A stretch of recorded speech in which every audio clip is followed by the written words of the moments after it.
Welcome back to the channel, you Kurd nerds. Today, we've got a private pilot mock check ride where the student does pretty good overall. They've clearly got the knowledge, they know the systems, they know the procedures, they know the aerodynamics, but a lot of their hangups come from the lack of confidence in that knowledge. You should be confident when you show up to your check ride.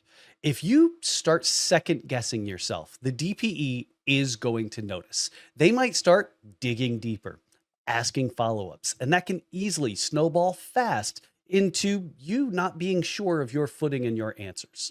One of the worst questions that a DPE can ask, it's not, hey, do you understand this really obscure aerodynamic thing? Hey, what's this really weird symbol on this sectional that nobody's even thought about since the 1940s? No, it's, are you sure about that? I absolutely hated that. You'd answer, be a little shaky in your answer, and the DP's like, are you sure? Are you sure about that? And you're like, well, I was until you asked. Now that you asked, not. Even though the answer was correct. So that's not what we want. We don't want to go into our check ride giving that little sense of, ooh, I'm not too sure about these answers.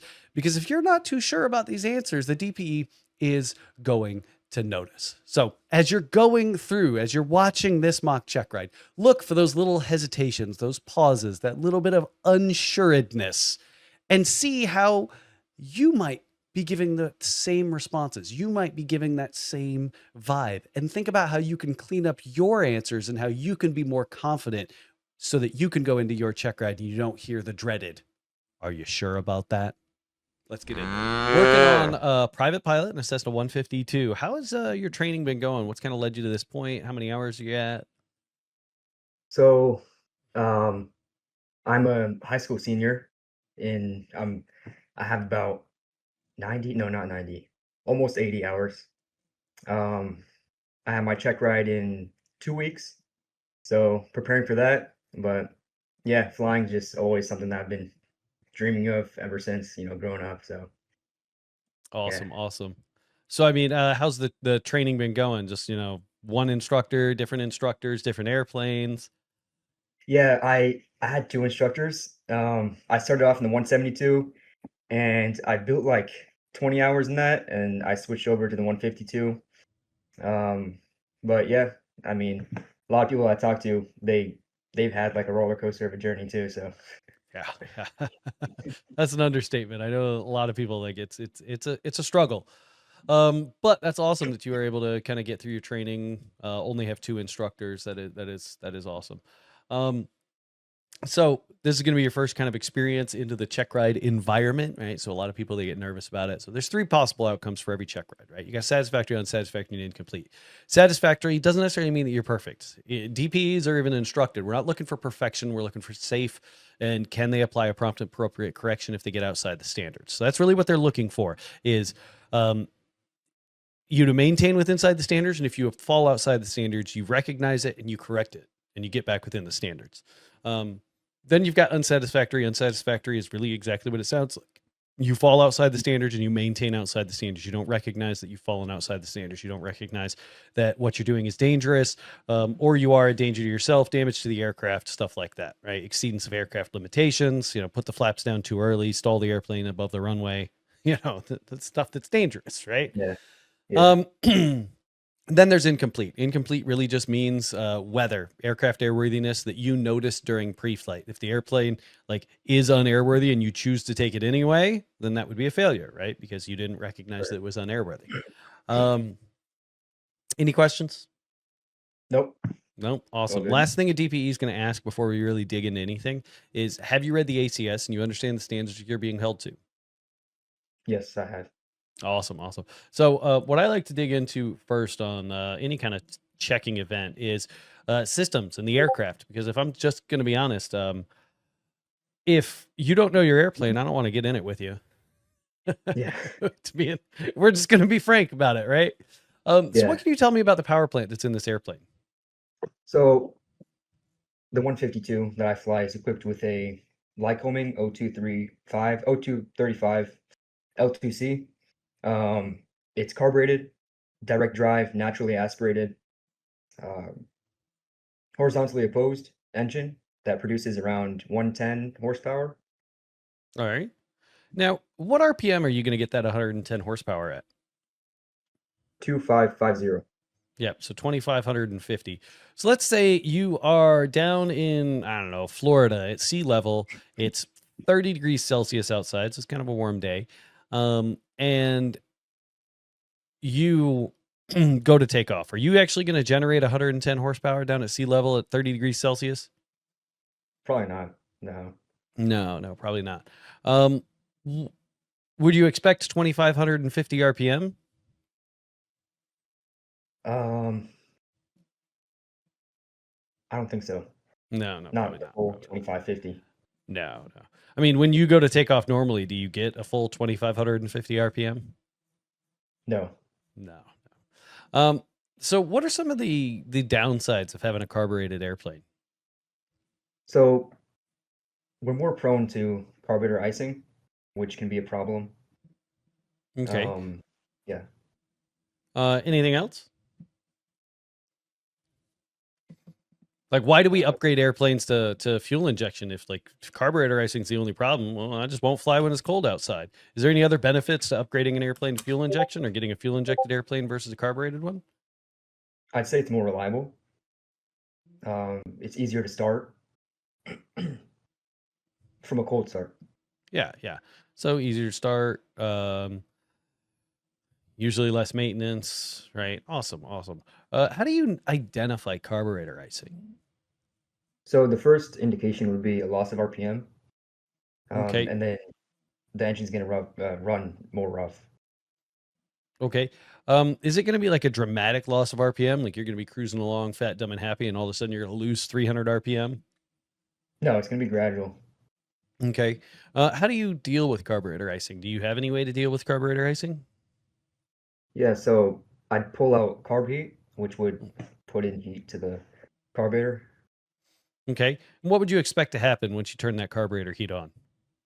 So I'd expect the engine to run more rough, just because of that water melting in the carburetor. Okay. Where does that heat come from? It comes from the engine.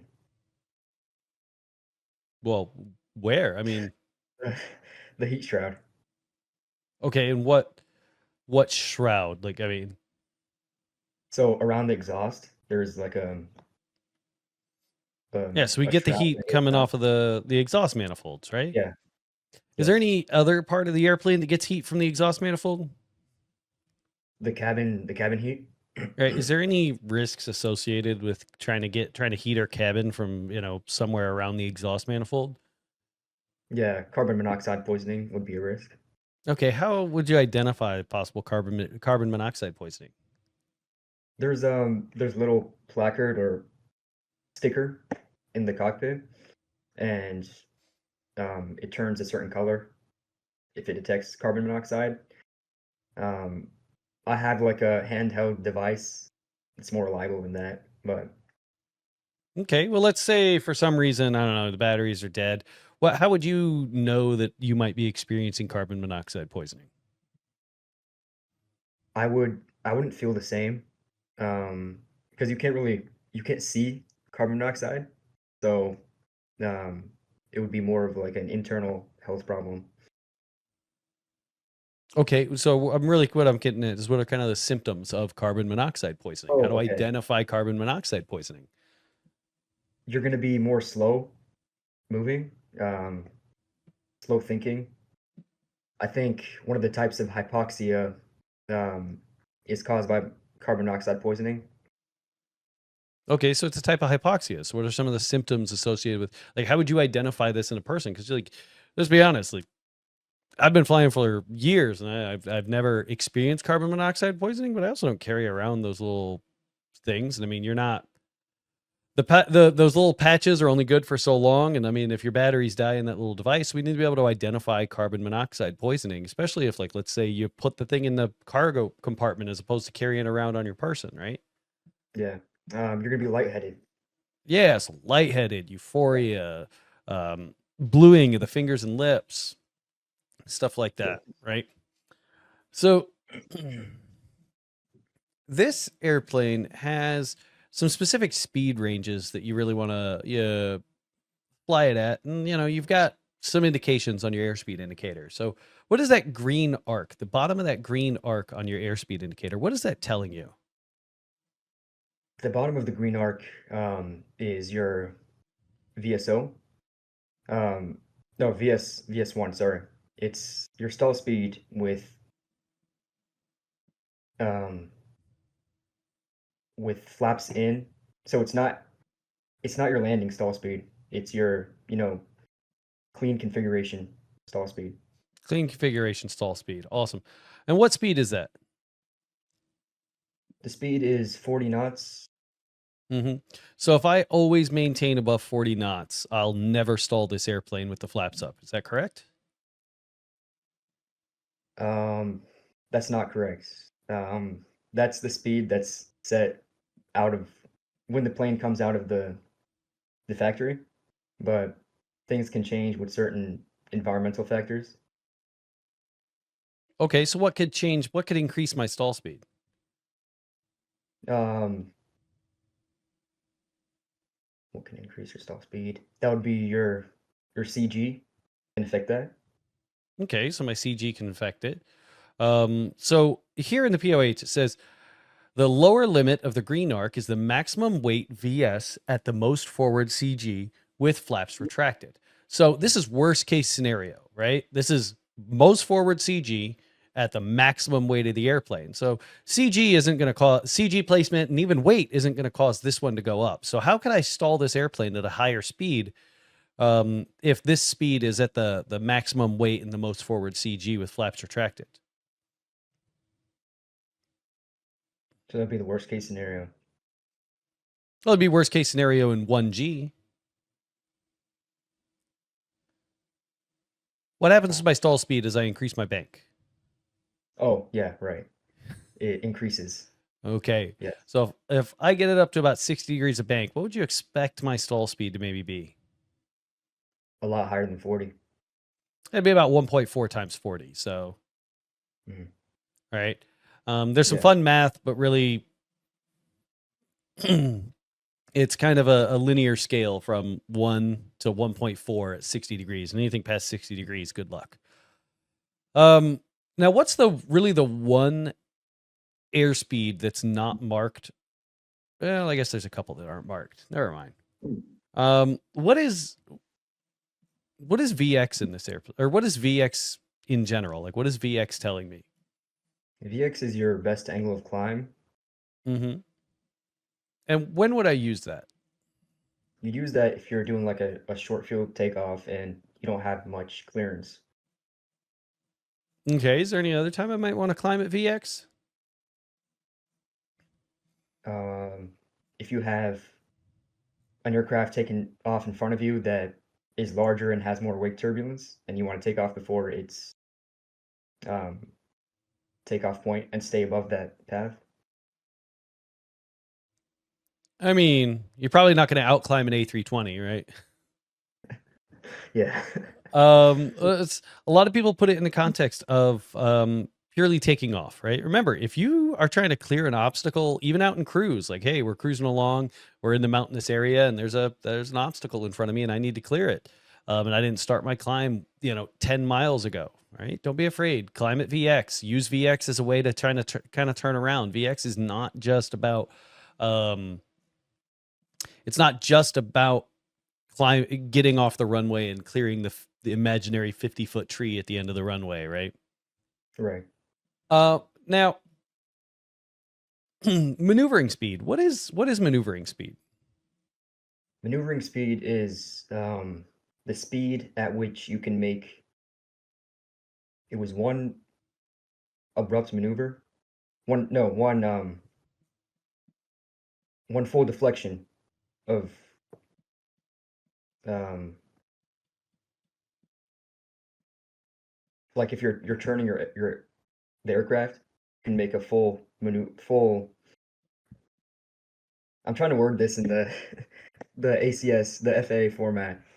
Well, just say it. Like we're not. So here's the thing: One of the most frustrating things for an examiner to hear is you to try and just say all the buzzwords to try and check the box. We don't want that. We want to make sure that you actually understand the words that are falling out of your face hole. We don't just want word vomit that checks boxes, right? We want to we're checking for understanding.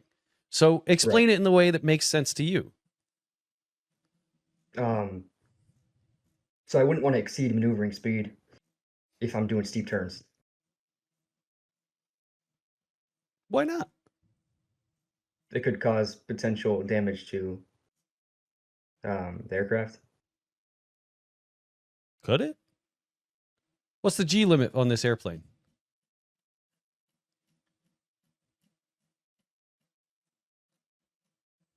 I'm not sure. So if it's a normal category aircraft, its G limit is usually 4.4 Gs. Are we going to exceed 4.5 Gs in a steep turn at No, 105? No. Right. So maneuvering speed's got nothing to do with actually doing maneuvers. I know it sounds really like a dumb thing to call it, right? Maneuvering speed really just says that you can make one full control deflection without risking damage to the aircraft. That's all it says. Okay. So if I'm below maneuvering speed and I kick the rudder to full deflection, the airplane's not going to break. Right. But if I kick it to full deflection and then kick it to full deflection the other way and then kick it to full deflection the other way, now I'm oscillating. I'm making more than one swift control input. I'm going to snap the tail off the airplane. Yeah. Even if I'm below maneuvering speed. So maneuvering speed really is, I can make one swift full control deflection without risking damage to the aircraft. Okay. Right? Because like I've heard from students that they like got all kinds of bent out of shape and refused to fly with this person because they were doing, they were descending above maneuvering speed at like 35 degrees of bank. And they're like, oh my God, we're going to break the airplane. And here's the thing. Even if you're above maneuvering speed, right? If you're not going to exceed the G loading of the aircraft and you're not exceeding any other limitations that are placed on the airplane, like no aerobatic maneuvers, no inverted maneuvers or anything like that, then, you're not going to break the airplane. The airplane's rated for 4.4 Gs. You could take it to 4.4 Gs without snapping anything. Do I recommend it? Of course not. But it's just a full understanding of what maneuvering speed is really showing us, right? Now, are there any hydraulic systems on this airplane? Yeah, there's your brakes are run by a hydraulic system. Okay. How do I verify that my brakes are functioning and there's no leaks? So on my pre-flight, I would check if there's any fluid leakage by putting my finger under there and seeing if it's wet or what color fluid are we looking for? It's going to be a reddish color. Yeah, it could be red. Awesome. So let's say let's talk about your fuel system. So your fuel system, you said it's carbureted. We understand carburetor. But you have an engine primer, correct? Correct. What is that engine primer doing? So it pumps fuel into the cylinders. Okay. So we can, start. Yeah, so it helps start the engine. So why don't I just pump the throttle? Like if I, fly around the airplane, I push the throttle in, it gets gas. If I pull the throttle out, it takes gas away. Why am I using the primer? What's different about the primer than it is just pumping the throttle?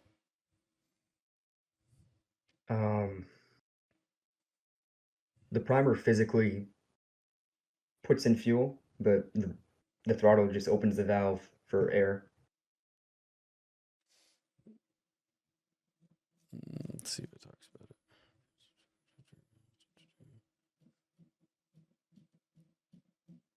Based on what's available in your POH, yes. Now, how much gas does this airplane carry? So it carries 24.5 usable. Okay, so why is some of it not usable? Because the line that the fuel comes out of, it's not all the way to the top, so. It's not all the way where? At the top of the tank. Well, if it was at the top of the tank, I wouldn't be able to get any gas out of it. Yeah. So it's situated a little low. So here's your POH, right? This is the POH right here. Just take a breath. Yeah, just take Yeah. a breath. And no need to, I'm not, you're good. All right. So yeah, it's not all the way at the bottom. Why do we have it like that? Why do we take it slightly up off the bottom? Um, Because that's where all the crap is going to fall that you dropped into the tank earlier. right. That's where all the Yeah. sand, the dirt, the silt that's built up over time. Yeah, you should be cleaning these out and whatnot. But I mean, it's a flight school's airplane. Let's be honest, right? Um, awesome. So, come on, oh, wrong button. Talked about that. Tell me about the electrical system in this airplane. So the electrical system is it's a 24-volt system with a 28-volt battery. No, I mean it's the other way around. 28-volt system with 24-volt battery. Okay, so if I see a low voltage light pop on my dash, what is that telling me? Tells me that your battery is not properly charging. Okay, is there anything I could do to try and resolve this problem? You can check for the circuit breakers that are popped out. Okay, what am I going to do with that?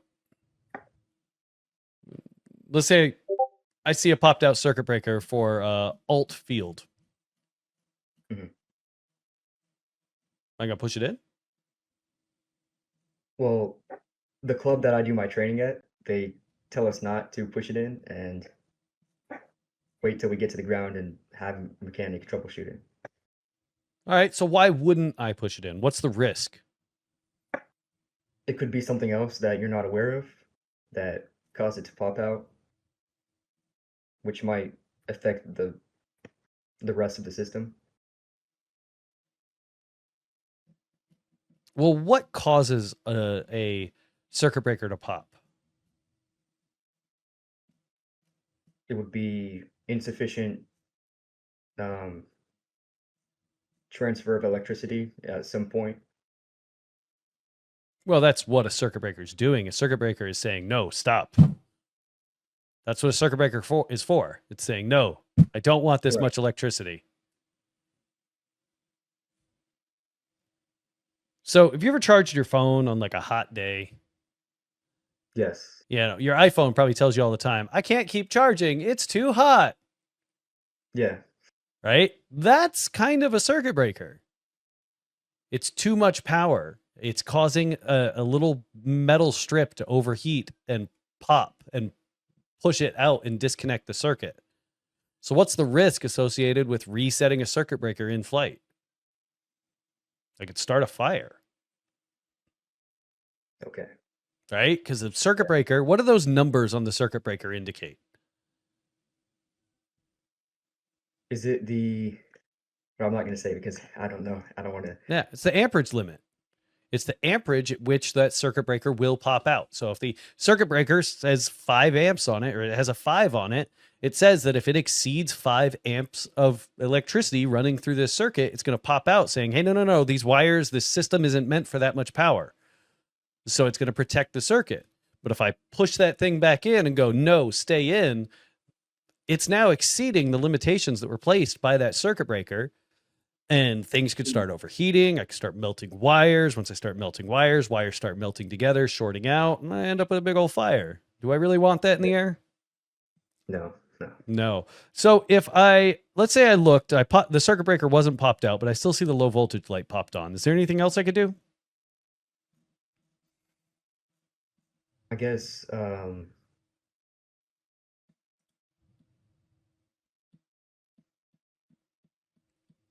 Is there a checklist or anything for this? yeah, you pull out your checklist. All right. Which is an appropriate response, right? We're not dying. Nothing's on fire. Let me go find my checklist. All right. Now, does it say it in your... Oh, come on. This thing is...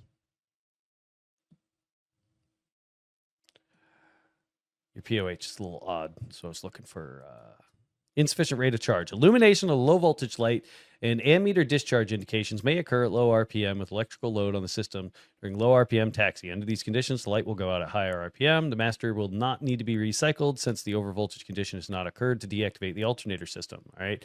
If the old overvoltage sensor should shut down the alternator, a discharge rate will be shown on the ammeter, followed by the illumination of the low voltage warning. Since this may be a nuisance trip out, an attempt should be made to reactivate the alternator system. To do this, turn off the radios, turn both sides of the master switch off, then on again. If the problem no longer exists, normal alternating charging will resume and the low voltage light will go off. The radios may be turned back on. If the light illuminates again, a malfunction is confirmed. In this event, the flight should be terminated and or the current drain on the battery should be minimized because battery can supply the electrical system for only limited period of time. If emergency occurs at night, power must be conserved for later use of the landing light and flaps during landing. That's directly out of the POH. So is your goal, like, what's your end goal for flying around? Is this just fun? Is this airline pilot? I want to get a career out of it, still deciding if it's airlines or corporate or, yeah. All right. Well, the reason I ask is because the POH for this airplane is 257 pages, all right? It may seem like a really big POH at this point in time. Most POHs for jets are anywhere from 3,000 to 6,000 pages. And the expectation is for you to read that. So we need to read them, right? It's a little clear that, like, we've gone through the training, we've read through the PowerPoints or whatever that your instructor might have given you. We've read through the checklist. But it seems like and again, this is a common mistake on a lot of private pilot students. They only run through the sections that the instructor has directly shown them, like the performance section. Hey, can we do takeoff? Can we do landing? Can we do weight and balance? Can we plan a cross country trip? But remember, when we're checking on whether or not you're ready to be a private pilot, I need to check and verify that I can give you this green certificate that says private pilot on it with no limitations, and you can go out and buy whatever airplane you want, and you're going to be able to read and discern the POH and operate that aircraft, because that's what you're legally allowed to do. You get your private pilot certificate, there's absolutely nothing stopping you from going out and buying a Cherokee 160 and going and flying it. But if going through a Checkride, right? And we're finding out that, like, it's clear that you haven't opened the POH, I can't trust that you're going to do that in the event that you get your private pilot certificate and you want to go buy an airplane, right? Right. You see, it's not just because I know a lot of people are like, this is way too nitty gritty. Like, what do we expect? It's in the operator's manual of the aircraft, and the expectation is that you're going to read it. So what I would say so far is you gotta go and read through the POH, beyond just the checklist, beyond just the weight and balance and performance calculations, because how the airplane functions is in there. Yes. Does that make sense? Yeah, it makes sense. So let's go through some emergencies. And here's the thing: if an emergency, like, if nobody's going to die, right? If we don't need immediate action, hey, I'm going to go check the checklist is an appropriate response. But if it's like, oh God, we're going to die, like, we need a response. Like, we need to have what's called is memory items. I'm not sure. Some instructors teach memory items. Some instructors teach flows. But that's really what we're looking for, is good aeronautical decision-making that responds to the appropriate emergency at hand. So let's say you're getting ready to go fly and you're getting ready to start the airplane up. You go to crank it over and you start seeing smoke coming out of the cowling. What are you going to do? So I would keep cranking the engine. Yeah. All right. So we keep cranking the engine. The engine starts up, but you're still seeing smoke coming out of the cowling. Do we stop cranking at that point? Did we stop cranking, or? Well, you cranked until the engine started, right? Because we didn't do anything else. Yeah, I would put in full throttle to get maximum air into the engine. All right, awesome. So we held that for about 10 seconds. We don't see any smoke coming out of the cabin coming out of the cowling anymore. What now? I would turn off all the electrical, everything, and get out the fire extinguisher if there's still a fire. Open the doors and get out. All right, airplane's still running. It's flying. It's going away now. Turn off the mags. All right. So it's not just turn off the mags, right? We need it, like if there's a fire out there, there's a fire out there for a reason. It's probably Yeah. fuel or an electrical fire associated with the charging with the starting system, right? So if I start seeing smoke coming out of the cowling, good during your start, good. Keep cranking it. Apply full throttle, get that engine rotating as quickly as possible, even if it doesn't start, right? Because us closing that throttle slows down how much air can get in and out of the engine. But if I go full throttle, it relieves a lot of that stress. The engine's going to crank faster. The prop's going to blow more air over that fire, trying to blow it out, right? If it doesn't start, then I'm going to pull the mixture, turn the fuel shut off, quit cranking, get out, use the fire extinguisher, right? If it does start, I'm going to leave that throttle in, try and get as much air flowing over it as possible. If I see the fire has gone out, I'm going to shut everything down. I'm going to pull the mixture, turn the fuel selector off, throttles out, mags off, master off, and then get out and fight the fire as necessary, right? But if it does start and the engine, if it starts and the fire still continues, again, you're still going to go through that stuff, but you're still going to pull the mixture out, leave the throttle in, keep cranking for a little bit, and then get the hell out of the airplane, fight the fire as necessary, right? And these things need to be, I've got it. Because remember, fires don't wait for you to figure it out. Fires don't wait for you to calm down. Fires don't wait. These things need to be memory items. They need to be, I can get this done right now. Okay, there's a smoke coming out. So let's say we're cruising along and you start to see some smoke coming out from one of your wingtips. And it almost seems like there might be a little bit of fire out at one of those wingtips. What are we going to do about that? I would turn off all the lights, nav light, position light. All right. So we turn off all the lights. We're still seeing some smoldering out there. I'd get into a bank to try to extinguish the fire. Okay, so we banked. Are we going down? Are we trying to land? Are we trying to put this airplane somewhere safe? Yeah. All right. So I start seeing smoke out I start seeing smoke out on the wingtip. I'm going to kill the lights that go out there. Then I'm going to bank the airplane over. I could even slip to try and get air flowing away from it to keep the flames away from the fuel that's out there in the wing, right? And I'm going to descend to try and get down to somewhere to land. I mean, this airplane's on fire, right? Airplanes that are on fire, they continue to be on fire until they fall to pieces. Right. You got a lot of fuel out there, right? Now, let's say we're going back through that alternator failure. So our alternator failed. We couldn't get it back on. What is your next step? The alternator's done. You're like 45 minutes from home. The low voltage light's on. You're seeing like a 10 amp discharge on your ammeter. What's our next course of action? What's our next plan? So I know that I have around 30 minutes of my electrical system. I would keep flying the airplane. I wouldn't, look for an immediate place to land.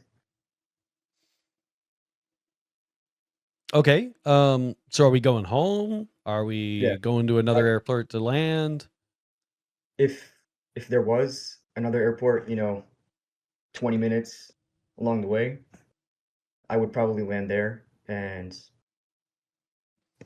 leave the airplane there for one of the maintenance guys to come check it out. But I wouldn't, put the plane down on a field. All right. The airport was 5 minutes away. All right. So there is an airport 20 minutes away, right? You look at the sectional and you see that there's no services at that airport. It's an uncontrolled field, one paved runway. Or home is another 25 minutes. What's your plan? And why?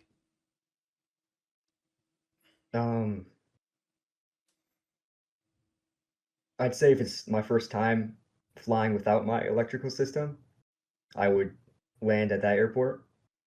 Um, but yeah, Well, I'm not necessarily saying there's anything wrong or right about it. I'm just curious what your thought is and why would that be your choice? Like, why are we going to an airport that's 20 minutes away with no services? And again, I'm not necessarily saying this is a bad choice. I just want to know what you think about this decision and why are we making this choice? yeah. But I know I can make it. Um, now that I'm thinking about it, um,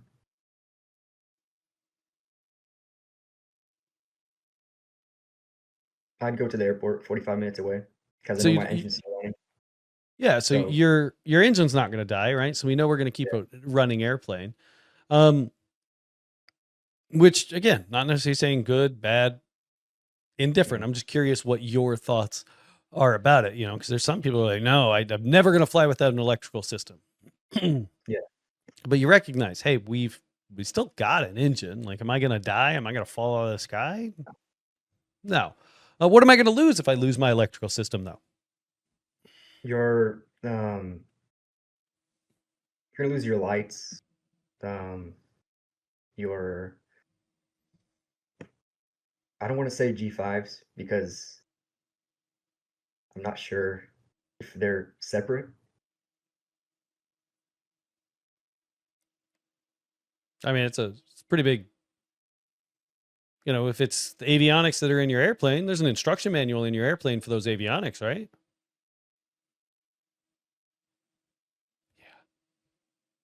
Yeah, At least there should be. At least there should yeah, be. there is. Have Yeah, you ever I, read I it? haven't I haven't looked through the G5 manual, Okay. And again, which I it's should. just yeah, it's a common thing. Look, Yeah. students don't really look through supplements. You can get them online. You can get them for like just look up G5 Garmin G5 manual, and it'll be right there. They're good for 4 hours. Okay. Yeah, they're good for 4 hours. So you're gonna keep all you're at the very least gonna keep your pedostatic information, right? Mm. Yeah. So Um, there's not much to lose out of that. okay. Is there any control surface or anything that we might lose? Um, control surface.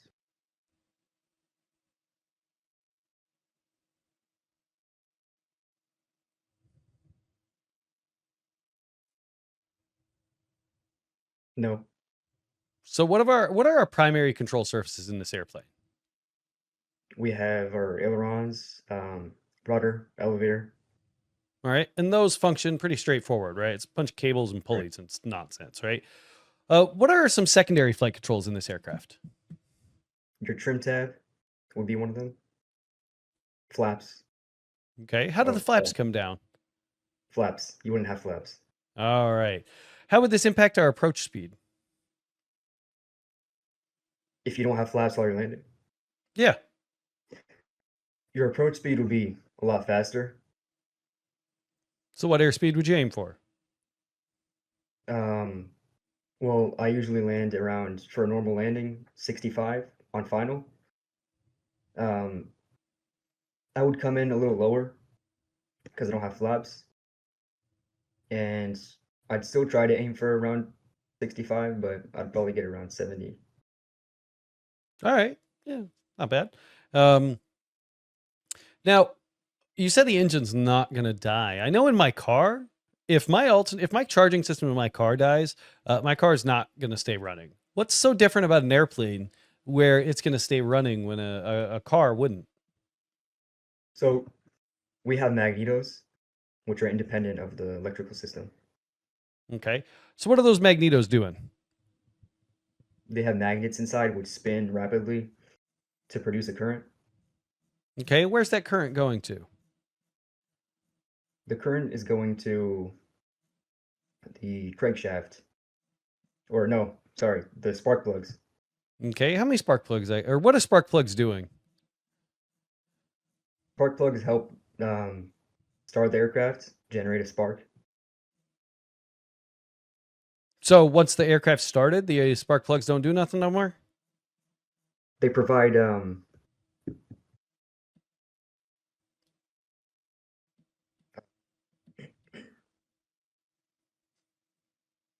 So sorry. spark plugs they do exactly what they sound like. So let's open up. I'm just gonna look up some pictures real quick. Okay.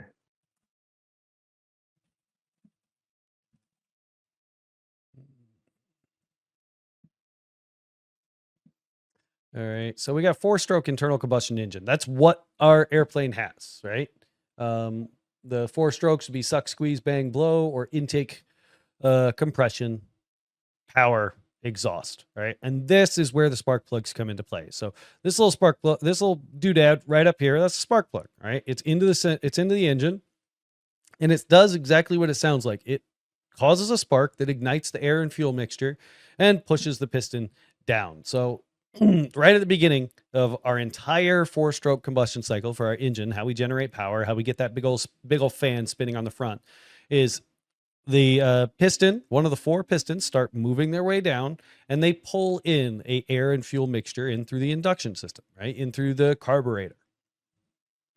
Once this piston hits all the way at the bottom, our intake valve closes up and it starts pushing that crankshaft and that piston back up to compress the air and fuel mixture. Why are we compressing it? Well, have you ever popped a balloon that was partially inflated? It didn't really do anything. It went. But then a balloon that was like really big and inflated, you popped it and went bam and scared everybody. You tinkled your pants a little bit. That's why we're compressing it, because when we release a chemical reaction in this situation, under compression, it's going to provide us a whole lot more power, which is when we get to this spark plug section where this is coming from the magnetos. The magnetos provide the current for the spark plug to jump a little gap that causes a spark, and it ignites that air and fuel mixture, pushing the piston down. And then we go over to the exhaust stroke where it pushes the piston back up and pushes all that burnt fuel and air out. Does that make sense? Yes. Yeah. All right. And we'll just look up a quick little spark plug diagram just so you can get a better look at it and to understand kind of what we're really looking at. So this is an automotive spark plug, but potato. This is where it connects to the magneto. There's a wire that runs it all the way to the magneto. This is what goes into the engine. You've got a little center electrode, and this gap right here between the center electrode, and the side electrode is where that spark happens. So we see if we had, it's kind of like, you've seen a lighter, right? When you flick a lighter, it has all those little sparks. Yeah. Right? That's exactly what's going on inside the engine. Okay. So that's really why, right? Because we got the magnetos. Magnetos, as you said properly, right? They've got little magnets. It's spinning in there, and those little magnets are inducing a current into the wire that goes to the spark plug. The spark plug ignites the air and fuel mixture. And as long as the engine's rotating, the magnetos are rotating, generating that spark plug. And as long as the engine's rotating, it's pulling air and fuel in through the carburetor. As long as we had air and fuel and a spark, congratulations, we have a running engine. So let's say that one of those systems did fail, right? And we had an engine failure in flight. What's your plan? So immediately I would pitch for best glide, which is 60, and I would start looking for a place to land. And I'd run through my flows. If I do have time to pull out the checklist, I would, but usually I wouldn't have time. I would declare an emergency on 121.5 and then squawk 7700. All right. So let's say this happens up at 7,000 feet. Field elevation is 800 feet. What items are we going to go through in that flow? So I'd check my fuel shutoff valve, check if it's on. I would pull a carb heat, check my mixture, check if it's on, try to restart the engine. If it doesn't restart, then I continue pitching for best glide and find a field. All right. What might also be a good idea is checking swapping fuel tanks. Right? If if the airplane stopped running on one fuel tank, let's see if it'll run on the other one. Because we're normally operating around in both, but something could happen. There could be a plug in that specific section of the valve. So let's swap tanks, right? Let's try and get new fuel into this airplane. That'd be the only thing I would kind of add is like, if the airplane's not running, worst case scenario, go ahead. Oh, sorry, keep going. No, I was just saying, um, if the airplane's not running, worst case scenario is it continues to not run, so it doesn't really lose us anything to swap the fuel tank. The fuel tank, or is this one of those Cessnas that its fuel shut off is also part of the fuel selector? Yeah, that's what I was gonna say. Yeah, sorry. All right, solid. Um, Now a couple more emergencies. Let's say we're cruising along. It starts to rain a little bit. All right. Do we turn around when it starts raining? No, you can fight the rain. Yeah, we can fly in the rain. So we're happy, still flying around. And we notice it starts raining a little bit more. Again, it's like, all right, it's heavy rain, whatever. Airplane's doing just fine. So we keep pushing on, and all of a sudden you realize it's raining so bad you can't see the ground. What are you gonna do? I'd use my instruments. To do what? To continue on? If I can't, no, I 180 All and look at my instruments. If I can't see anything outside, uh, right, so we did a try to get 180. get out. Go ahead. Sorry. Oh, I said try to get out of it. All right, so we did a 180. We're flying back the direction we came from. You've been flying this direction for, I don't know, a minute or two, and you still can't see nothing. Still can't see nothing. You're just gonna keep punching on this way, hoping everything's all hunky dory, and you'll get out of it eventually. If I did have radar on my iPad, I'd check that, or um, I would contact um, if I was on flight following, which I usually am on a cross country. I'd ask them for vectors to get out of the rain. Okay, Cessna 123, advise when ready to copy IFR clearance.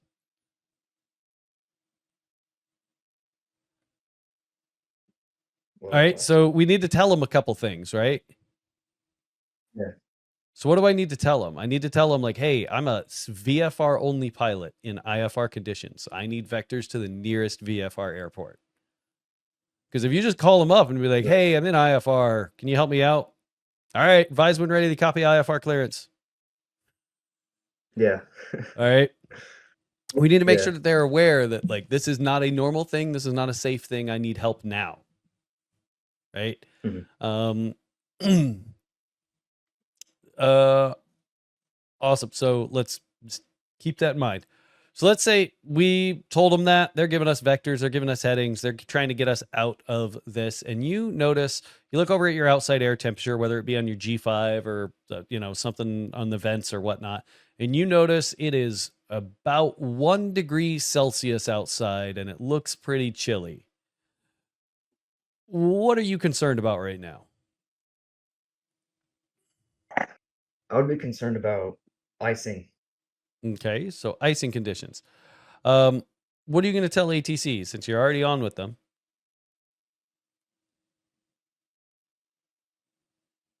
Um, I would ask them for vectors to. Don't know if you can do this, but somewhere that's, or well, I'd descend actually. Yeah, tell them, hey, ATC, Yeah, Cessna yeah. 123, I'm getting into icing conditions. I'm dropping down 1,000 feet. Mhm. Not a question. You're in an emergency situation right now. Your airplane certified for flight in known icing? No, No, it's not. Right. So we're gonna turn our pitot heat on. We should have turned our pitot heat on a while ago. Um, but now we're definitely going to make sure that that's on. We're going to turn our window defrosters on to make sure we don't get a bunch of ice build up on the windows, so that we do finally get out of these conditions. We'll actually be able to see still. Right. yeah, But just tell them like you're in an emergency, right? Hey, ATC, I'm at 7,000 feet, Cessna 123. I'm in icing conditions. I need to go down 1,000 feet. And you're gonna right. start, and unless they say no, there's a mountain down there, you're gonna start descending, right? Um, Yeah, Now let's get into a little bit of your. Let's talk a little bit about weight and balance for a minute. So, okay. how do you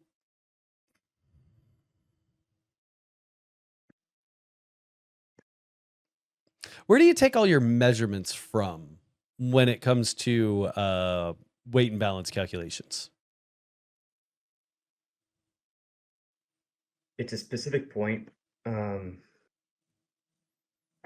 The Well, what do you call it?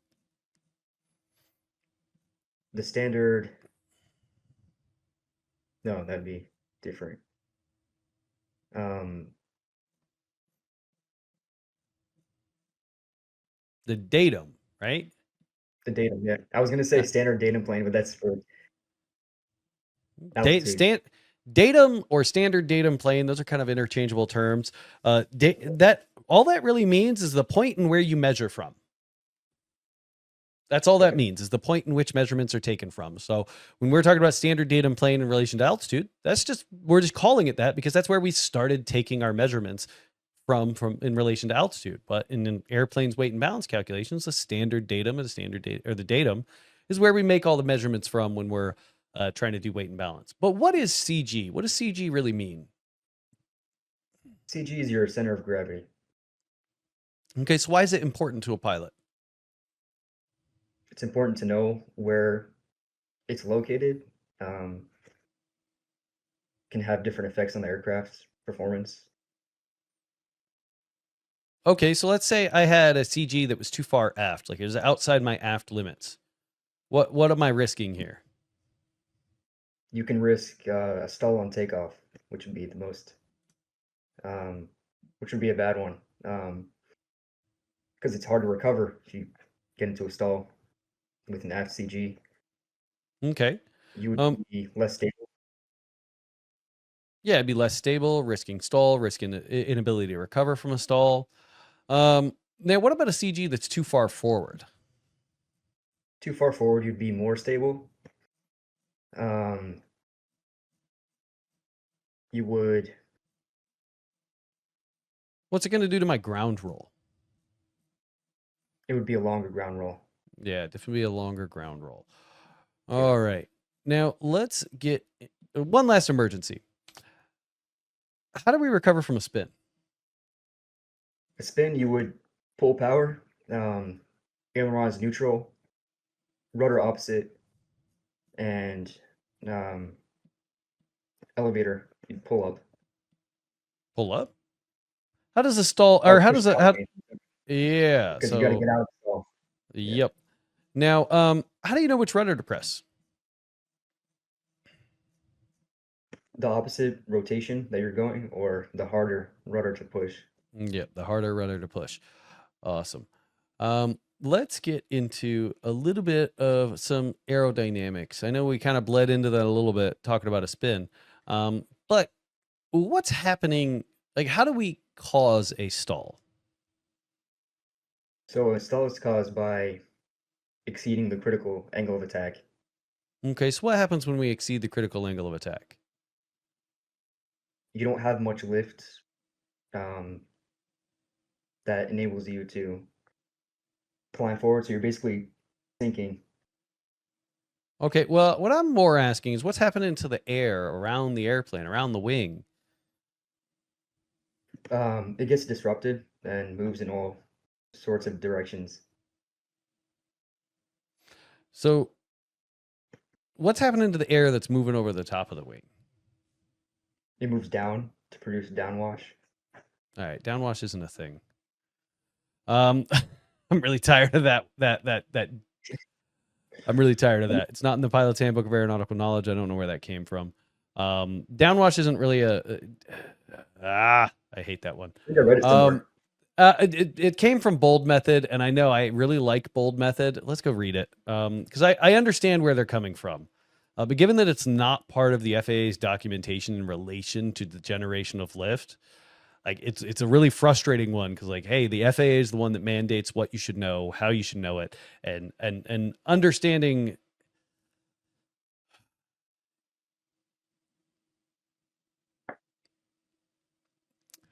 It goes against a lot of the other principles that are taught, and I know so that it's not a complete story of the generation of lift, but we're also not aircraft engineers, okay?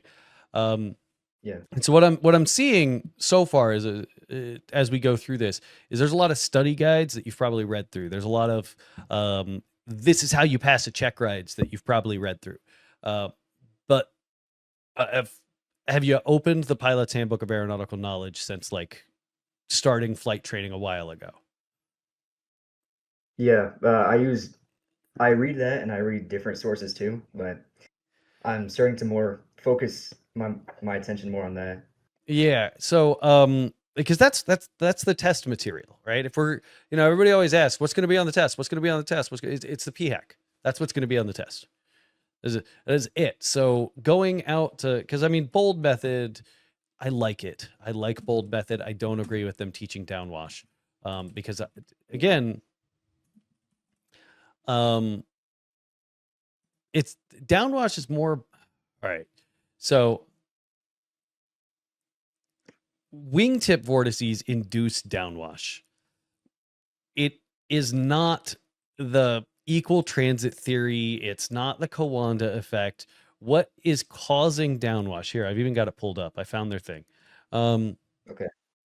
So they're talking about what causes induced drag. That is where this downwash nonsense came from. Is induced drag, because it does cause, like, downwash does cause induced drag. I can't disagree with that.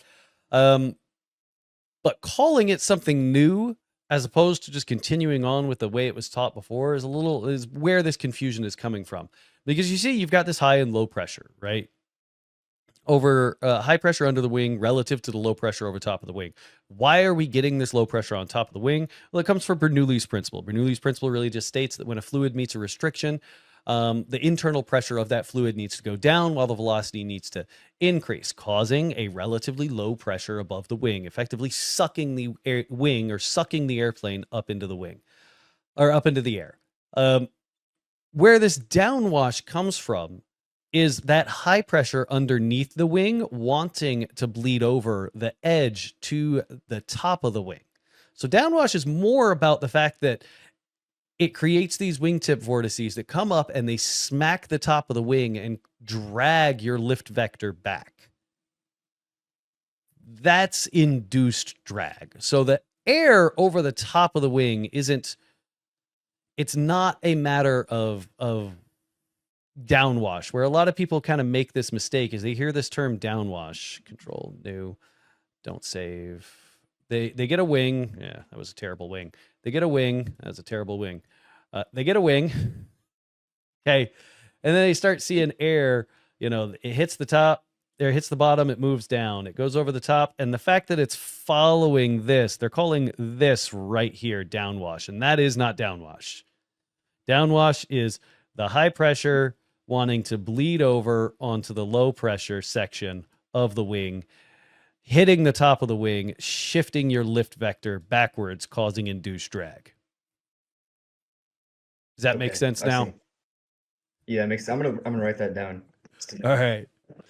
Using the word downwash. Causing me to have feelings about stuff.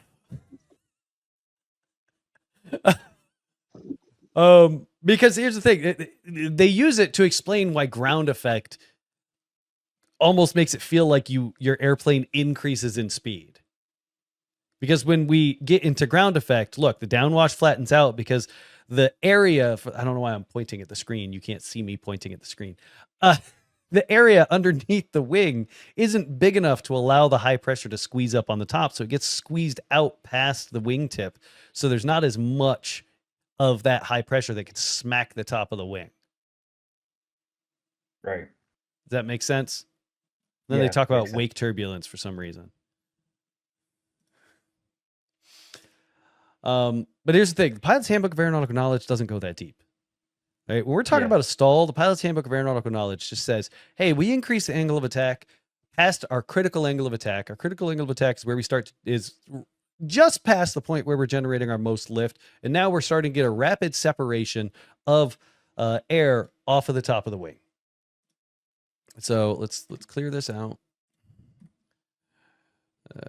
Don't save. So again, we've got our wing doing its normal wing. Oh God, why can't I draw a wing today? There we go.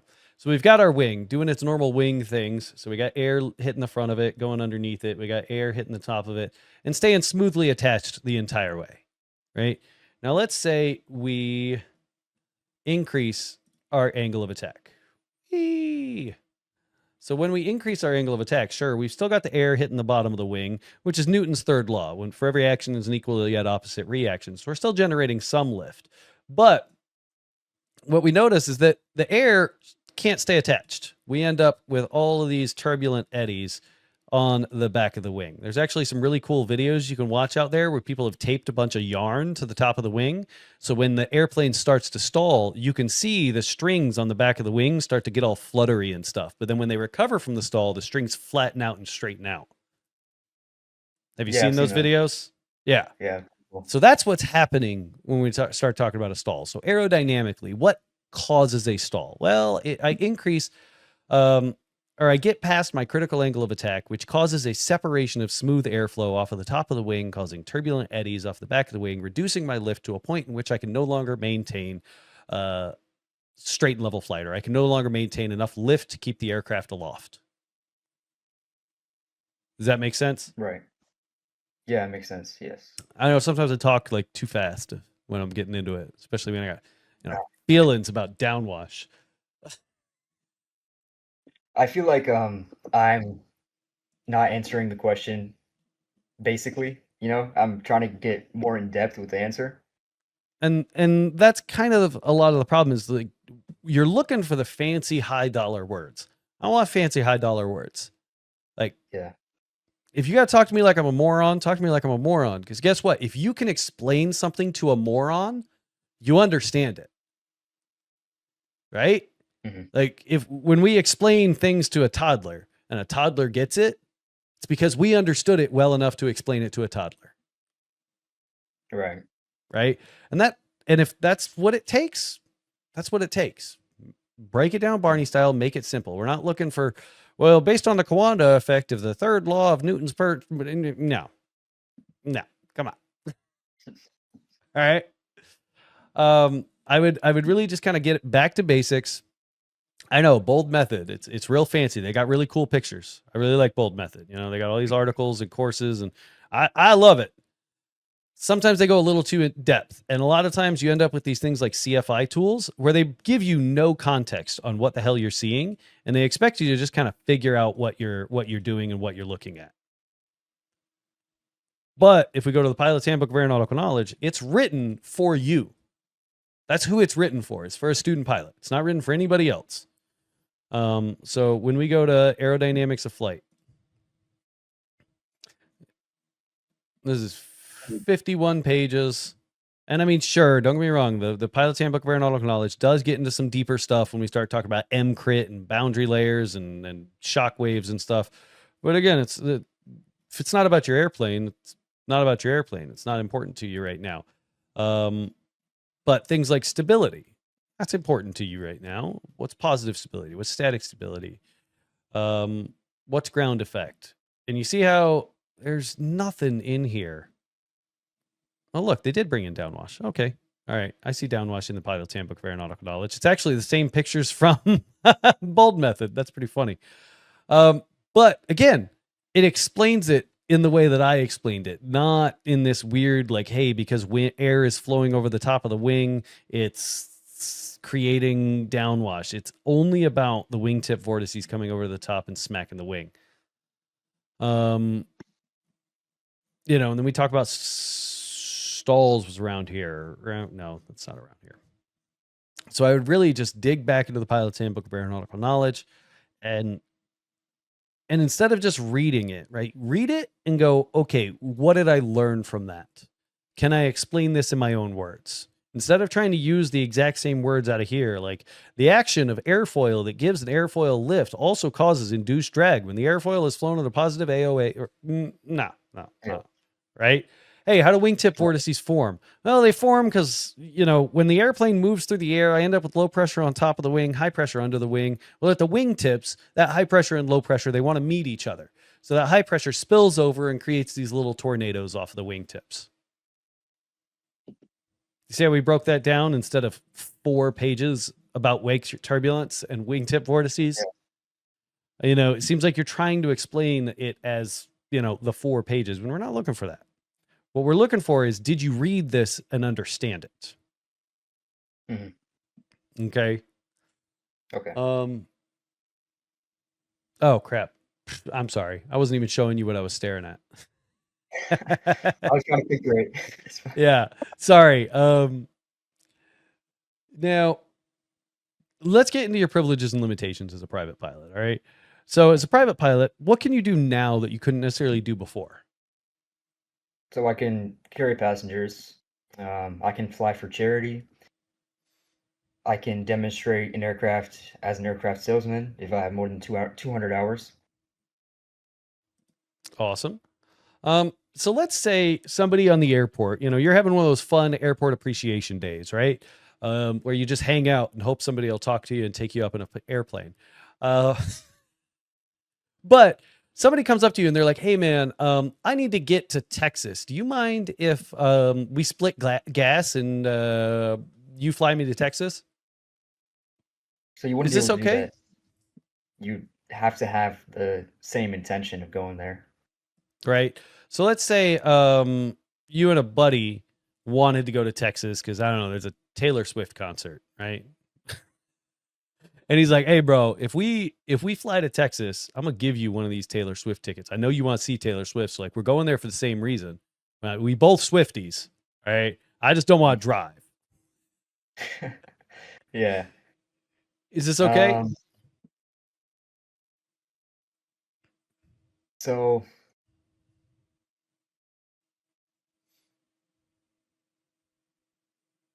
you both have the same intention of going there. Mm-hmm. Um, but he's giving you the tickets. So you're doing it for the tickets.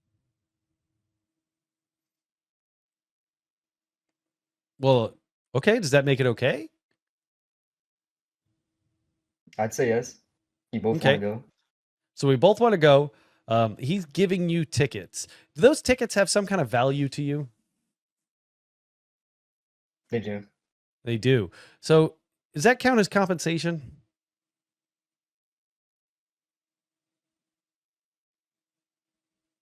It's out of the um I'd say yes. Yeah, it does count as It, it, compensation. Are it, you it allowed to makes it fly for compensation?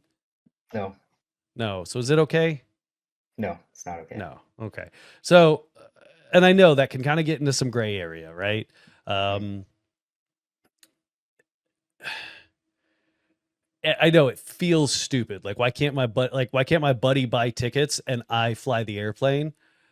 Yeah, If you both kind of have the intention of going, right?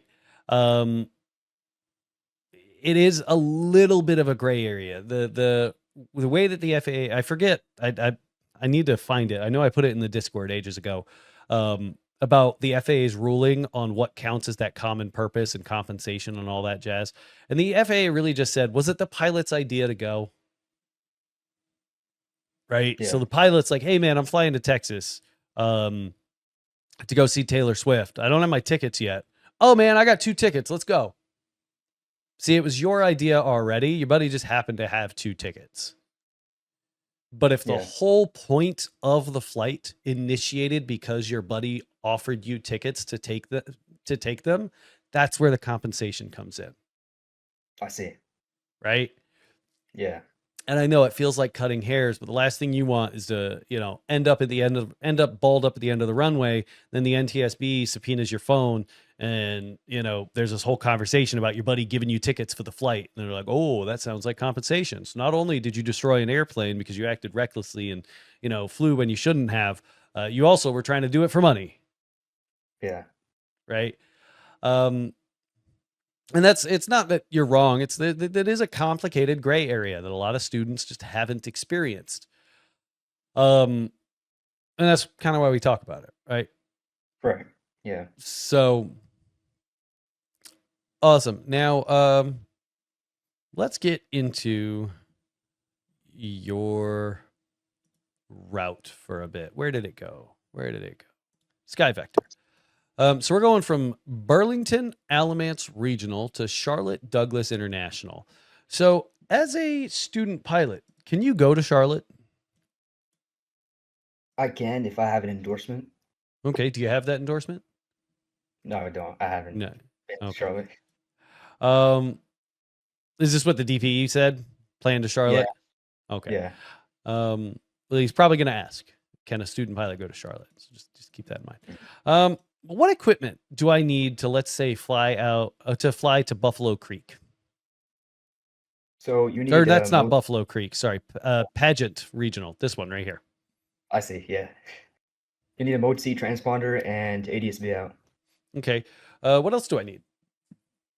You also need two-way radio communication. hmm now what airspace is Pageant Regional?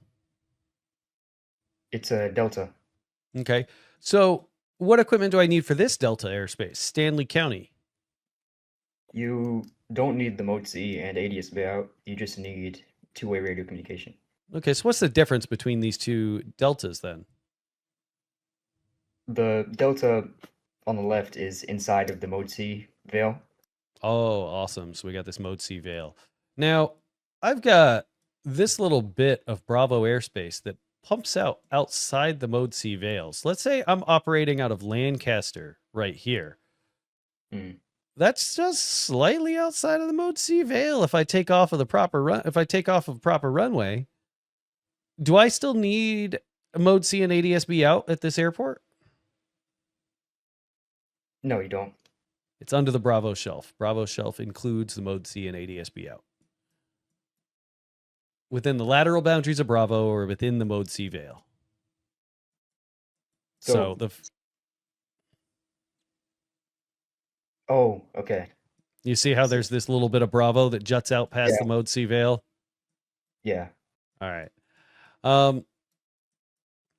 Now, if I wanted to fly into this Bravo airspace, what would be the minimum weather that I would need to hear on the ATIS before it would be legal for me to operate inside this airspace? So you'd need to hear at least 3 statute miles visibility and um, well, you need to stay clear of the clouds to enter. Ballin'. Love it. What is this little star on top of this? It indicates that there's a rotating beacon at that airport. Sure does.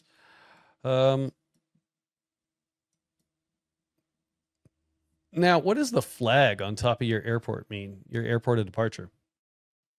That's a VFR checkpoint, and I believe it's also to report your location to Greensboro approach, It's exactly like a what it is. VFR reporting. Yeah, VFR reporting point. It's a point that ATC is aware of its location so they can kind of look for you in that area. What airspace am I looking at right here at Piedmont? That's a Class Charlie.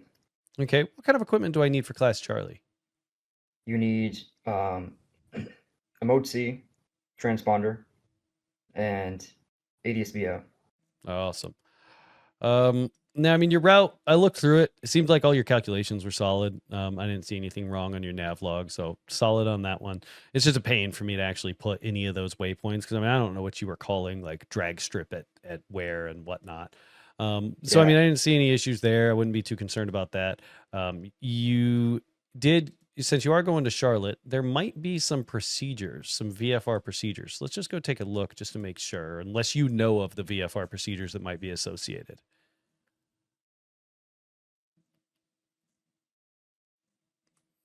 No? Oh, that was sorry. Yeah. I haven't looked into the procedures for I entering mean, the I'm airport. I'm looking and I'm not seeing any VFR only procedures. So it is a departure procedure. Yeah, I'm not seeing any VFR only procedures. Um, so I wouldn't be concerned about that. Okay. See what else we can look into. Let's go play a game. I like to play this game where we have a rocket ship and we put it on the pavement and we go up. So let's say we're here on the ground at Daneville Regional. What airspace am I in? You're in Class Echo. Okay. And how high does that Echo Airspace go up to if I was to just let's light this rocket? How high do I need to go to get out of Echo Airspace? You go up to 1799. All right. And what's above that? Above that is class alpha. All right. So let's say this, it hit 18,500, exploded, and I was like, oh, crap. I spent a lot of money on that rocket. Well, I'm going to come out here, way out here into the boonies next to this river, and I'm going to put another rocket out there. What airspace am I in on the ground out there? That's Gulf from the surface up until 700 feet. Up until 700 feet. Awesome. Now, let's say I came out here because I don't know, whoever lived next to this power line really hated me setting off rockets out there. So I had to come way the hell out here. And I set off my rocket. What airspace am I at on the ground? Gulf up to 1,200 feet. Golf up to 1,200 feet. I like it. What is this airspace indicating? This blue with the dots. That's a wildlife protection zone or area. All right, so it's a wildlife area. Is there any restrictions associated with this? It's a recommendation to stay above 2,000 feet, depending on the place. Okay. Is that always the case? No. Yeah, unless it's charted otherwise, right? Landing and Yeah. operating, blah blah blah. Come on, load. What airspace or what is indicated by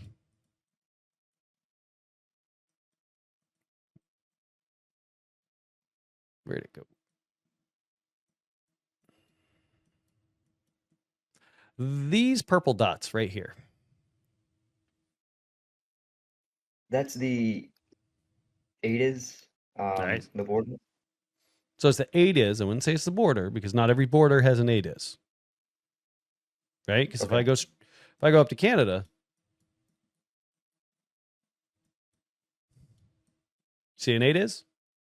No. No. So it's not necessarily the border. It is the Air Defense Identification or Interdiction Zone. So what's going to happen if I cross this accidentally? You'd probably get followed. By who? Just like another Cessna? Hey, No. buddy. F-16s. All right. So let's say I get one F-16 pull up on my left side. What do I need to do? I would hop on 121.5. They'd Awesome. probably talk to you on there. That's exactly where they're going to talk to you. And what are you going to do when they tell you to follow them? I'd follow them. All right, just making sure there's no. No, I don't know, man. They're not a controlling agency. Fuck them. No, I'm kidding. All right. So reading a sectional, awesome. Like you knew everything we were at. You knew what airspace we were pointing at. What is this one right here? This purple lined one. That's a MOA. All right. Is there any restrictions associated with a MOA? No restrictions, but you got to stay aware. All right. Yep. You got to stay aware. Why? What's happening inside of a MOA? Military training. So helicopters. Yeah. So high, fast moving, or it's a low, fast moving aircraft. That could be hard to see, right? That's kind of the whole point of a military aircraft. All right. I'm happy with that. Where should I go to get weather if I was really curious about trying to file a flight plan or something? Or not I'd file go a flight to plan. Go ahead. aviationweather.gov.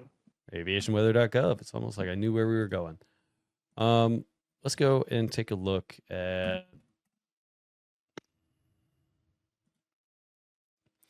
Is there anything going on in Seattle that would maybe make you not want to go fly VFR today? Or can you not see it? No, you probably can't see it. No, I can see it. Yeah. There you go. Getting close to the screen. 10 statue miles.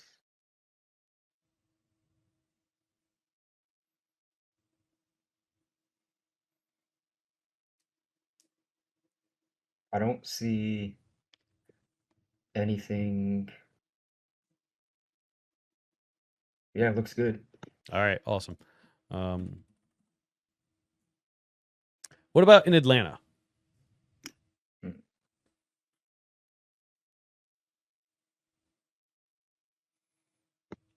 There are cumulonimbus moving east.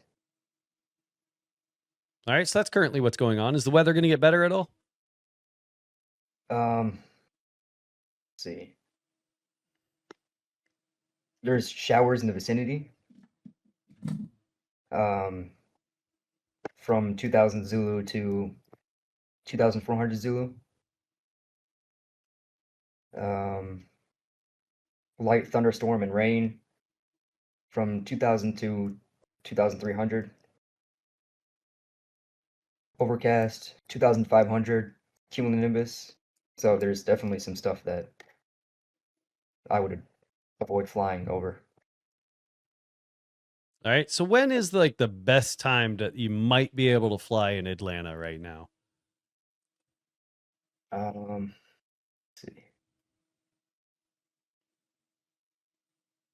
So from 1500 Zulu on the 26th day. Awesome. Now, this is a prog chart, right? Mhm. Right. When would you bother going to look at a prog chart? I'd look at it if I want to know, the general movement of weather.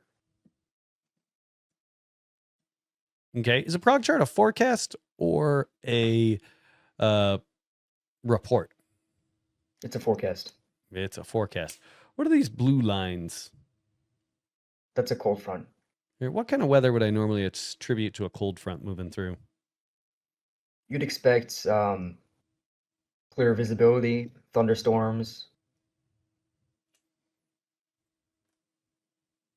Yeah. Yeah.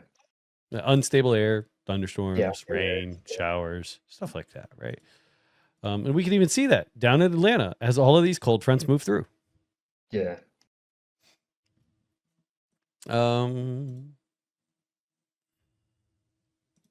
Let's go check out some winds and temps. Let's go southeast. Load data. So this is a winds and temps chart. What would be the wind velocity and direction here? So the winds are from 250 at 35 knots, and temperature is 6 degrees Celsius. Solid.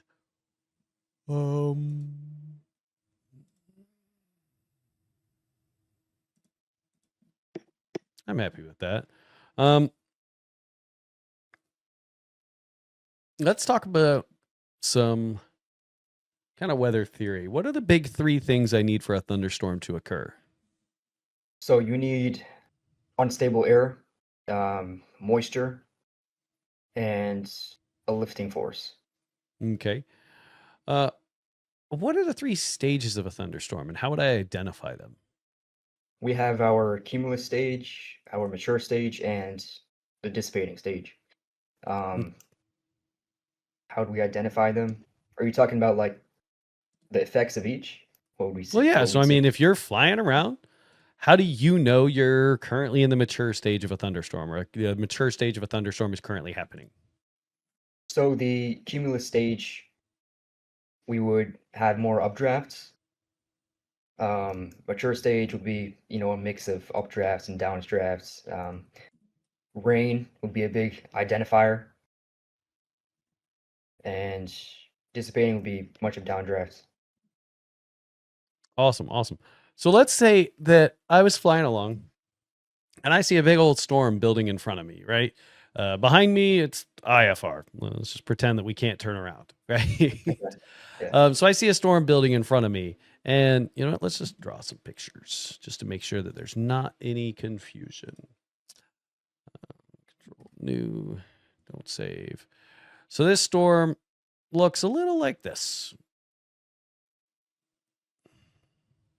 So I see over on this side, there's a couple little clouds, little clouds, maybe a little bit of rain here and there on this side, but it's still 8 mile visibility.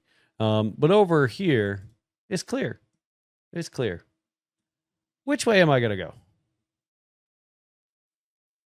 Oh, I crap. can't see where you pointed There at. you go. Okay. I would go to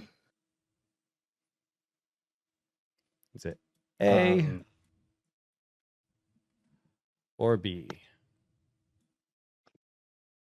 I wouldn't want to go to B because the thunderstorm is moving that way, it appears, and there'd be a lot of downdrafts. Awesome.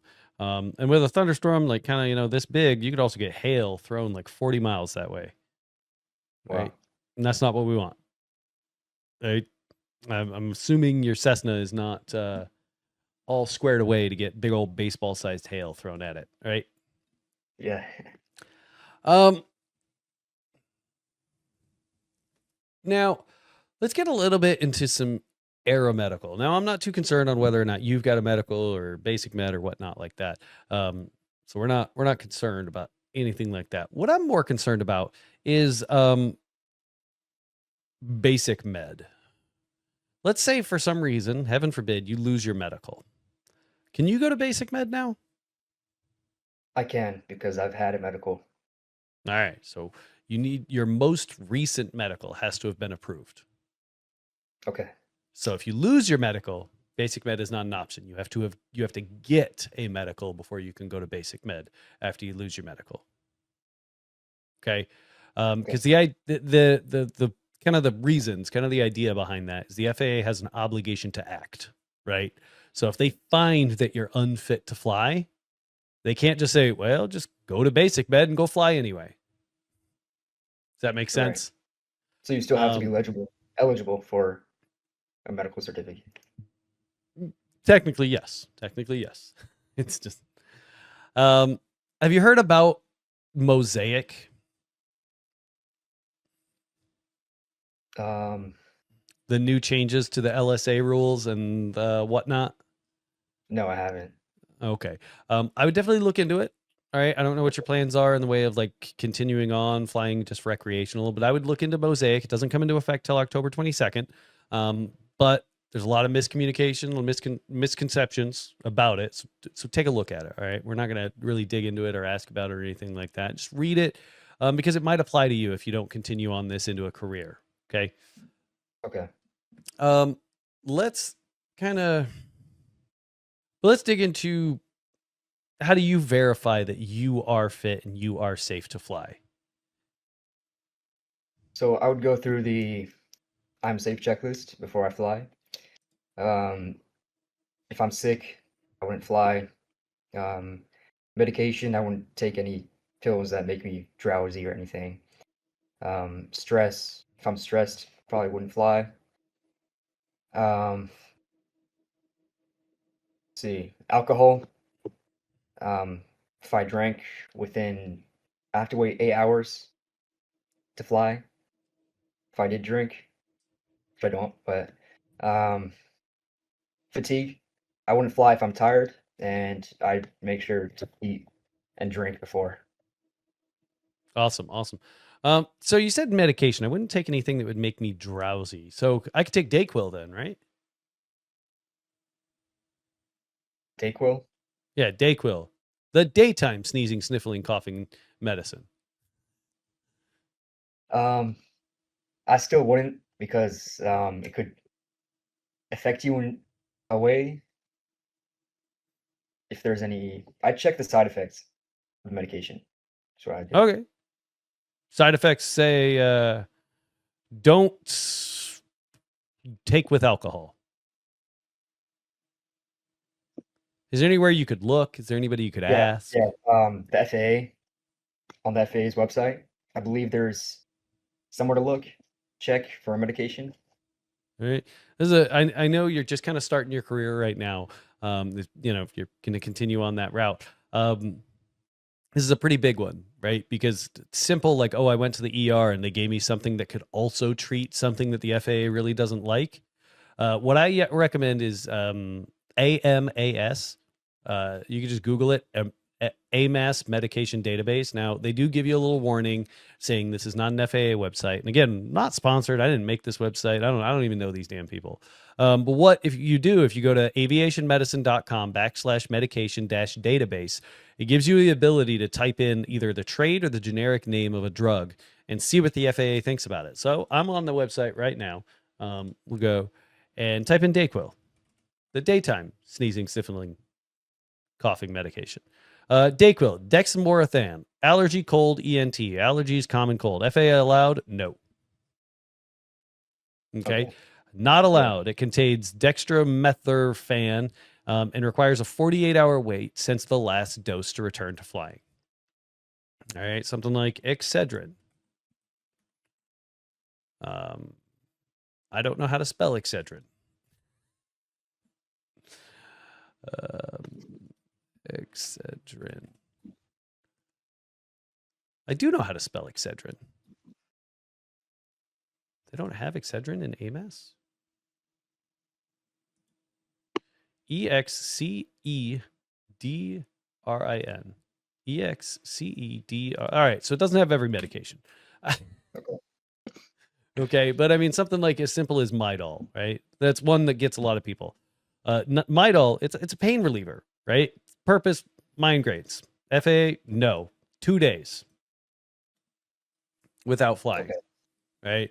So it's a great tool. So that like in the event, like, hey, heaven forbid, you end up in the ER for something or another, and they want to give you something weird, or you go to the doctor for some kind of, benign symptom, like, hey, I got a rash on my left butt cheek or something, and they want to give you a weird medication, right? Just go to AMAS and type it in and be like, oh no, that's a steroidal. It's a topical steroidal cream with testosterone in it or something like that. I can't take that. The FAA will take my medical certificate, right? Which is awesome. Go ahead. There's no direct FAA released thing that shows you. Okay. No. The FAA has kind of like a flow chart for it, but it's not great. You could always call your AME and talk to them about it and ask them. I like AMAS because AMAS has no benefit for getting you to take drugs. Like they don't get any benefit because they said, yeah, it's okay to take Midol, right? But on that website, they do have the FAA guidelines on medication category, and it's not great. Here it is. I pulled it up. So from AMAS, if you just go down to the bottom of it, you can see they do have the FAA guidance right there. Pharmaceutical therapeutical information. You got items A to D. So acne medication, first class. You see, this is it.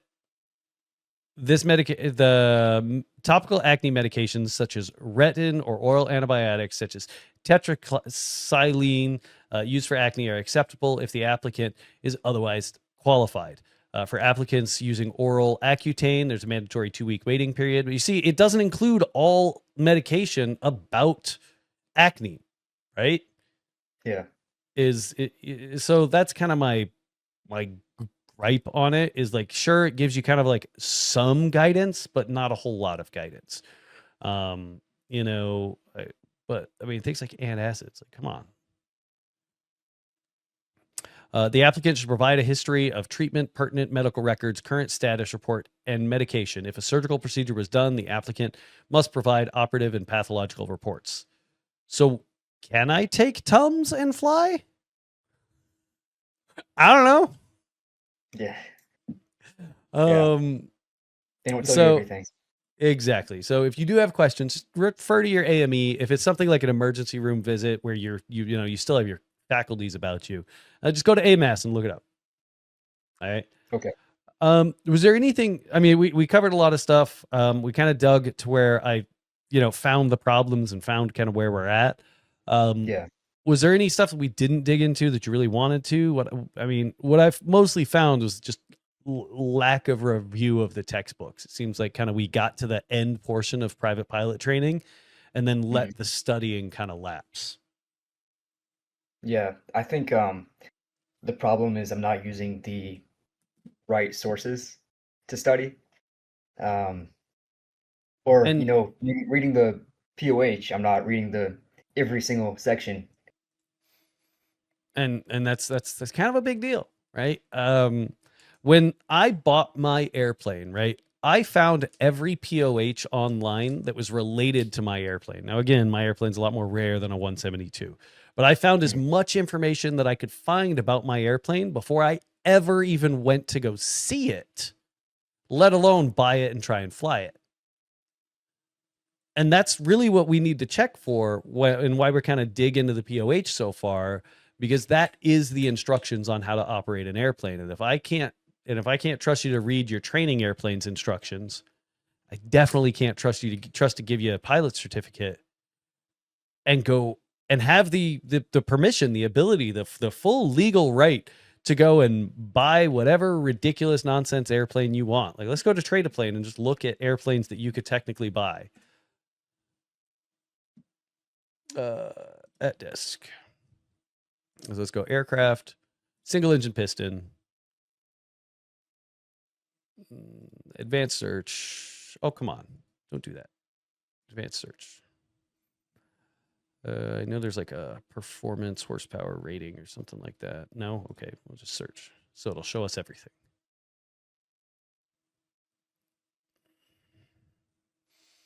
All right. Nothing stopping you from buying this. Have you ever flown one of these? Nope, never. No, neither have I. But right now, I'm pretty sure you're not going to read that manual if you all of a sudden hit the lottery and got $284,900 burning a hole in your pocket. See where we're at? Yeah, I see. All right. There's a lot of other cool airplanes on here, but we're not looking at cool airplanes. All right. And yeah, what I would say is it's clear that like you've found some study guides, right? Whether it be M0A, ASA, or something like that. But what you haven't done is went and read the books where all the information is, which is why I don't make a study guide. So many people ask me like, geez, we want a study guide. I'm like, no, go read the book. That's the study guide. Yeah. All right. Because the moment I write a study guide, that's all y'all are going to memorize. Right. Right. And then, I mean, let's be honest. Is that what we've been doing? Memorizing the study guides? Yeah. Well, different, putting things together. You know what I mean? Yeah. So just go back to the book, right? Just go back to the Pilot's Handbook of Aeronautical Knowledge. It's on Spotify as an audiobook. That's all. Yeah. Yeah, it's on not me going through and doing the Pilot's Handbook of Aeronautical Knowledge in plain English. The actual FAA book is on Spotify as an audiobook. So if you don't want to read it, listen to it at the very least. Right? Yeah. Is there anything else that you were kind of struggling on that you were studying and you were just like, I got nothing on this. I have no idea what this means. I had a question. Mm-hmm. So when we're planning our route, I see that some people include their top of climb as one of the waypoints. Would the DPE want to see that from me, or because I've not been including the top of climb in my cross countries and everything works out, all the timings work out. I just put it. I don't know if you've seen my navlog at the top, like as a logo. So the top of climb waypoint works in some cases, right? They want to see that you can calculate a top of climb and that you know where it's going to happen along your route. But like, they don't want you to say like, oh, I need to be at my altitude by the time I cross this road. Right. But I need to be at my altitude within 30 minutes or whatever your performance happens to be, so that you know, like, hey, this airplane's functioning properly and I'm not burning more gas than I should. I didn't lean the airplane out wrong or something like that. They want you to be able to calculate a top of climb because the numbers exist. The performance calculations exist for your airplane to calculate how much fuel you're going to burn from your departure airport up to your cruise altitude. But does it need to be a specific waypoint? No, but you need to have it noted on when and where it's going to happen. Okay. I see. Anything else though? I think that's all. All right, awesome, man. So definitely get some studying in. You said your check ride's in like 2 weeks, right? About 18 days. Yeah, Yeah, so I mean, you still got time, just go through, read the POH. That was where a lot of the stuff kind of fell apart, was just the fact that, like, we kind of dug in and was like, all right, it's very clear we haven't read the material. And that's it. right. Last thing you got to do is read. It's a whole lot easier than the rest of the stuff that you've done so far, right? Yeah, All right. So good luck. Have you used Discord before? I have not that much. Okay, well, just to give you a quick little like tour and idea of what it is, right, and what's going on here on this specific Discord channel. Oh, I'm on the wrong spot. There we go. So right over here on the left, we got a whole bunch of channels. Right up the top, we got all the server stats, who's online. We got 16 CFIs, 316 students, 219 full-fledged pilots. At the very least, 934 of them are human. And currently, there's 88 people online. Right here in the general, this is really basic stuff: rules and roles requests, announcements, general, kitty pictures, dog pictures, memes, affiliate links. So if you do want to sign up for any of these kind of ground schools or anything like that, get yourself an electric skateboard. Then we got aviation general, anything about GA, whether anything about aviation at all, general aviation, commercial aviation, corporate, military, drones, I guess. Sure, share it. Content. So obviously, don't go and ball an airplane up because you're trying to get a video, all right, or a cool picture or anything like that. Okay, the risk ain't worth the squeeze. Pilot training, though, if you got any kind of quick question, maybe want to start a conversation about something, right? We can always come into here and ask any kind of questions, answer any kind of questions, right? Flight training, if you've got something that might be a little bit longer of a question, like I got my check ride in 20 days, my medical certificate's faded. What do you guys think about this? Class Charlie Airspace, do solo hours count as cross country hour, or do solo cross country count as PIC? These big kind of questions that maybe we need to take a little bit more to discuss it. We could start a whole thread over here. Aviation news, pretty straightforward. It's news. All right. Checkride gouge. This is probably what you really want. We got a whole section here of people that have gone out and taken check rides and come back and told us about it. So go through, read, don't get scared about them or anything like that. But this is what's very likely going to be on your check ride. But once you do go take your check ride, come tell us about it. Right. Yeah. Down here, it's really just a bunch of voice channels. So if you do want to sit here and chat with somebody about something, you're more than welcome to come down here and chat. Okay. Sound good? Sounds good.